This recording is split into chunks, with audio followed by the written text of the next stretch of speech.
In my opinion, there's no better example of the American sports car than the Corvette. It's an instantly recognizable classic with performance that backs up its looks. Everyone knows what a Corvette is. Even my grandma, and sometimes she thinks I'm my dead uncle. I've been a fan of these cars for as long as I can remember, but lately, something's been bugging me. Not with the Corvette, but with Ford. I was eating lunch one day when some coworkers walked by. Oh yeah, the Corvette. Great car. Too bad Ford doesn't make something to compete with it. It'd probably be pretty rad. I was rattled. Bart was right. Why doesn't Ford make their own Corvette? The Corvette debuted in 1953. Its designers wanted the Vette to be like the European sports cars of the time. Powerful, sporty, and gorgeous. They wanted the Vette to push the boundaries of what a sports car could be. It was the first production car with a fiberglass body, and each one was built by hand. A lot of passion went into building each Corvette, and Chevy wanted the clientele to reflect that. They sold the first 50 cars to movie stars, athletes, and powerful titans of industry. But the marketing stunt didn't work. Corvette's first year of production, they only sold 315 of them.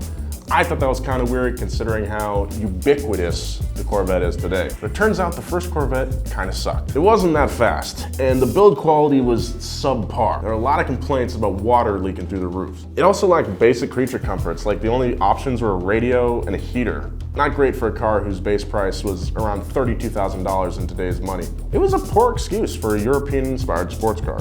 Ford saw Chevy struggling to sell the Vette and said, dude, we can do better for a lot less. They got to work designing a sporty two-seater of their own. Ford's car would have power brakes, power windows, and power seats, and of course the heater and radio.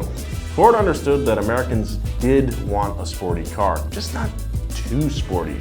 It still had to be comfortable, but look like a sports car. All it needed was a name. So the story goes that Ford had a naming contest within the company, and it was won by an engineer who took inspiration from a coffee mug he got from New Mexico. The Ford Thunderbird had arrived.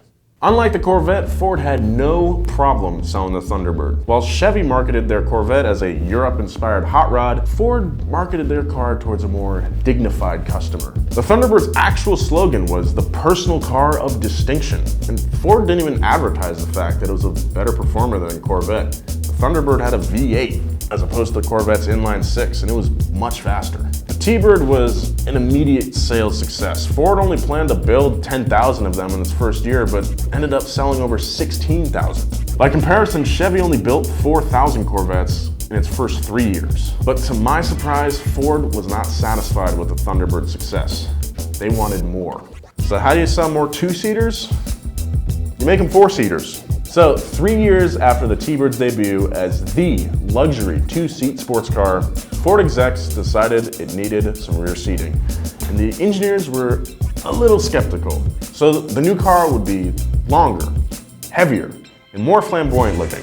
Would buyers really want a less sporty sports car? Turns out the answer is yes. Yes!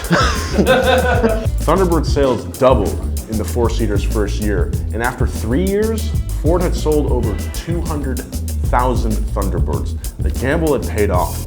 More seats meant more sales. While Ford was perfecting the luxury car, 1963 saw the introduction of the Stingray, which is my pick for all-time greatest American sports car. The Stingray had hideaway headlights, independent rear suspension, and in '67 was capable of nearly 500 horsepower. That's a lot for the 60s. It's a lot for today. It took a while, but the Corvette was finally the defining sports car it was meant to be, even if it didn't have a blue oval rival to play with. Ford kept marketing the Thunderbird as their upmarket luxury car, while the sporty title went to their newest model, the Mustang. So Ford had a luxury halo and a sports halo.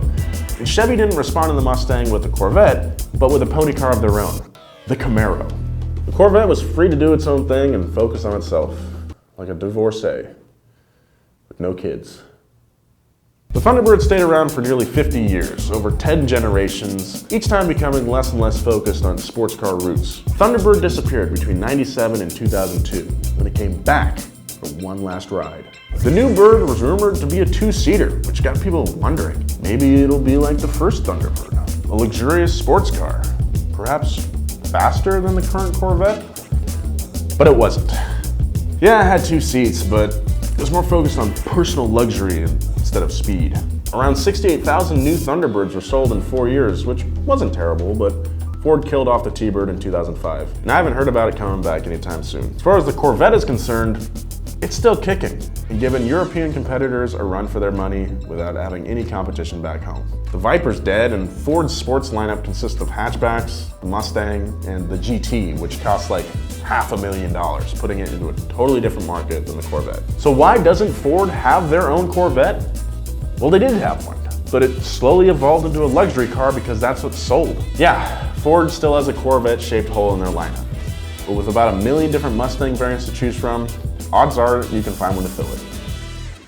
Thanks for watching. Like, comment, share, and subscribe. Let me know in the comments what you guys want to learn about. Wheelhouse is every Monday. Tuesdays, that's Matt Field's Corvette build. It's insane. Wednesday, Science Garage with my buddy Bart. Thursday, Get Yelled At by James Pumphrey. You love it, it's up to speed. Friday is The Bestest with Tone Zone. Tony Two-Tone. Top 10 list of everything in the car world. I usually think he's right. Pumphrey usually thinks he's wrong. Let's get into it. It's a donut.